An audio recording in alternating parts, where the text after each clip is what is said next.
Bilasizlarmi azizlar, hozir ko'l yonida o'tirib, bir bo'lib o'tgan bir voqeani bir bo'lishay dedim. Chet elda judayam mashhur Markus degan bir vrach bo'lgan ekan.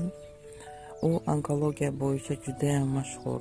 Unga uncha odam qabuliga kirolmas ekan. Lekin uning bitta minus tarafi bor ekan. U har doim men Allohga ishonmayman.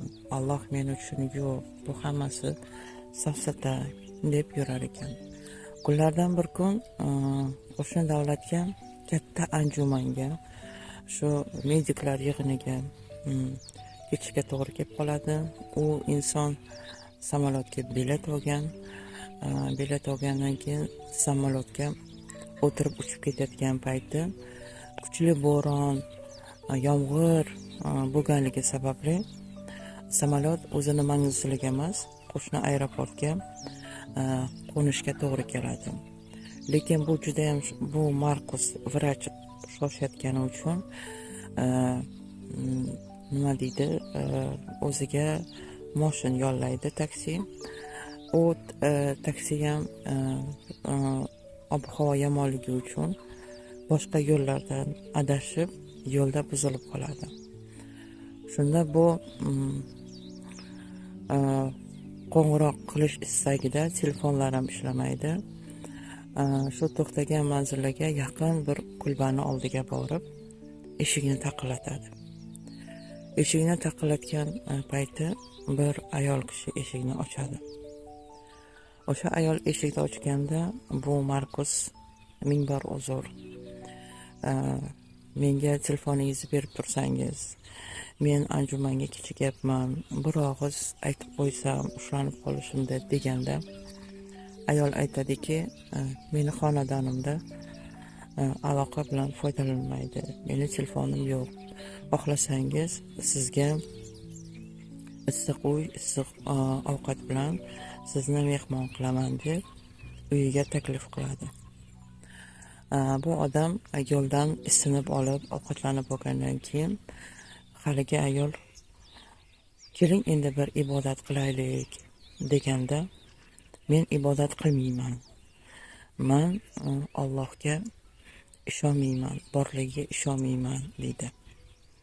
Ayol indamay qo'shni xonaga kirib duo qiladi. Duo qilayotgan paytda Allohdan shuni istaydiki, lekin bu ayolni ancha yillardan beri onkologiya bo'yicha o'g'li betob bo'ladi. Lekin u orzu qilib yurgan vrach qabuliga tusha olmaydi, chunki mablag'i yo'q. Shu duo qilayotgan payti, Allohga nido qilayotgan payti, bolamni dardiga shifo bergin. Allohim, meni ham shunday yo'naltirginki, mana shu eng mashhur bo'lgan Markus vrach qabuliga o'g'limni olib boray degan payti, haligi orqasida duosini eshitib turgan haligi vrach xuddi boshidan bir chaqmoq chaqqanday boshidan oyog'igacha muzlab ketadi. O'shanda Alloh haqiqatdan ham bor ekan deb Allohga o'sha paytdan boshlab ishona boshlaydi va haligi ayolni, bolasini o'zi bilan olib ketib davolaydi. Mana qarangki, inson bir narsani haqiqatdan ham chin dildan xohlasa, Allohim oyog'ingizni ostiga olib ketib tashlar ekan. Shuning uchun mana bu hozir salovat aytayotgan qushlarga, mana shu yetishtirgan to'nga Allohimga shukrona qilish kerak. Hammalaringiz sog' salomat bo'linglar. O'zlaringizni asranglar.